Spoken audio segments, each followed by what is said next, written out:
today I want to talk about this compilation right here. This is Ninja Tune's Xen Cuts, released on September 19th, 2000. Seeing as how I've been on a bit of a Ninja Tune kick as of late, I wanted to go back to the compilation that basically started it all for me. I bought this all the way back in 2003, maybe 2004, and it has always stuck with me as sort of the perfect introduction for those who are interested in getting into the vast catalog of Ninja Tune's music. So when I found it for cheap on Disc Union, one of my favorite places to buy records in Japan, I thought I'd go back and revisit it, and now that I've listened to it again recently, I wanted to share my thoughts and opinions on it and let you know if it's still worth checking out today. So with all that being said, yeah, let's talk about this guy.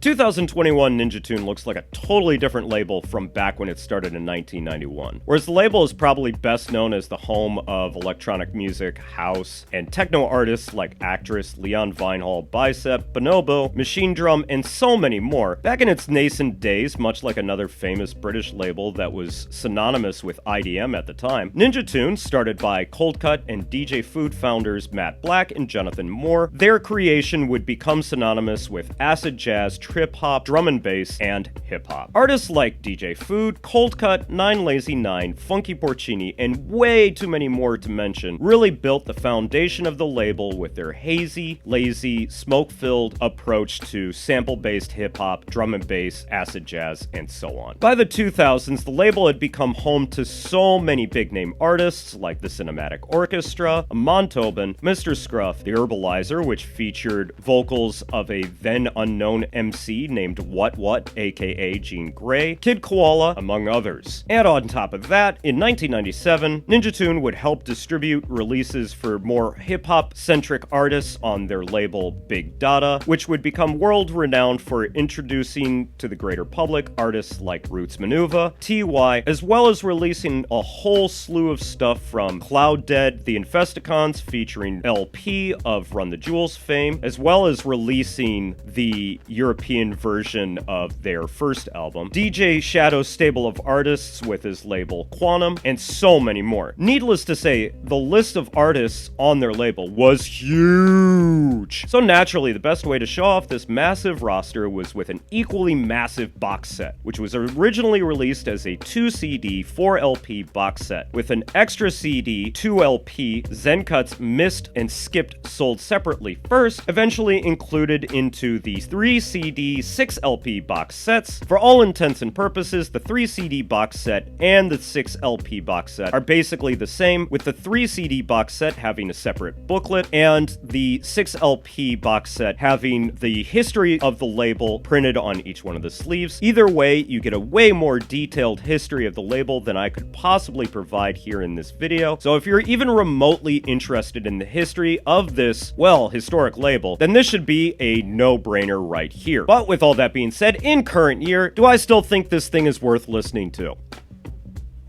And I'm going to put it down because I don't want to hold it for the entire video. Now, before I get into the meat of this video, I just want to state that I am going to be referencing the 6-LP box set, but basically everything that I'm saying here can be applied to the 3-CD box set. I just want to throw in that little disclaimer. So what I think the box set does a great job of is, it's definitely a great little time capsule as to where the label is at running up to the early 2000s. The first 4 sides lean heavily towards the more hip-hop side of things, and the other 4 main sides focusing on the more acid jazz side of the label, with the bonus disc focusing on some odds and sods and remixes that were definitely more of an obscure part of the label. And across the compilation's nearly 4-hour runtime, there are way too many highlights for me to include in this video, but some of them include the farty but funky Mr. Scruff Ugh, the Double D in Steinsky influenced sample pastiche of Cold Cuts Give It Up, the dreamy and quirky groove of Luke Vibert's I Hear the Drummer, the lung-collapsing lyricism of Latyrix and The Herbalizer on the track 8 Point Agenda, and the scratch happiness of Kid Koala's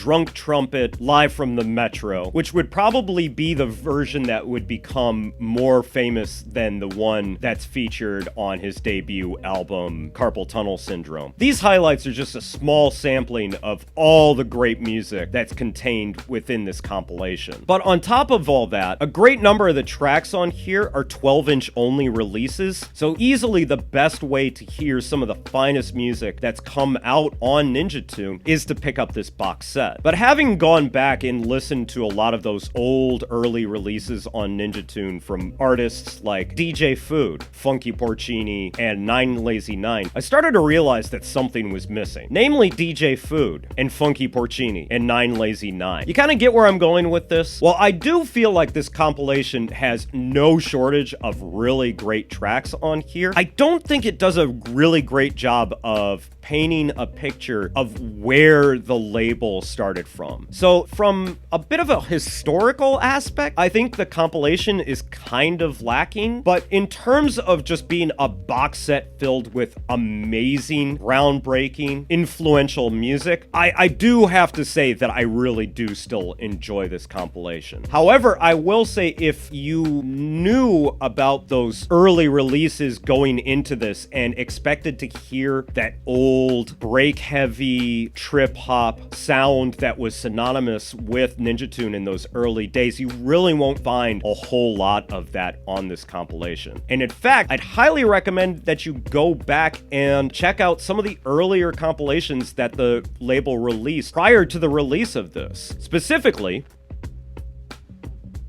if you're looking for a compilation that does a really good job of showcasing sounds of the past, while also still pointing in the direction of where the label would go up until the release of Xen Cuts, I highly recommend this guy right here, Funk Kung Fusion, which that's all I'm going to say on it because I actually want to talk about this more at a later date, but I just recently picked this compilation up. I absolutely love it. If you take anything away from this video, pick up the Xen Cuts box set as well as this one, but that's all I'm going to say. Another thing that really bothers me about this Xen Cuts compilation is the fact that Amon Tobin shows up 3 separate times on this, and it is probably 3 of the weakest tracks that he's ever put out on the label, which is so surprising because Amon Tobin for the longest time was such a showpiece artist for the label, and it seems like you would want him to be better represented on here than some of the worst tracks on his career. Specifically, the last song on the compilation, Bad Sex, might just be the most awful piece of music that Amon Tobin has ever put out. I thought it was unlistenable back then. I still think it's unlistenable today. But overall, I still think it's a great overview of Ninja Tune as a label, and also I think it's just a fantastic compilation with a lot of really, really good music on here. Is it the best compilation to show off what the super early days of the labels were? No, not in the slightest. Is it a great compilation celebrating all of the musical achievements of the label? Absolutely. And with that, I cannot recommend this compilation enough. If you want to get into Ninja Tune and you don't know where to start with their vast catalog of music and artists, can't recommend this guy enough. Make sure you check it out, and I'm just gonna leave it there.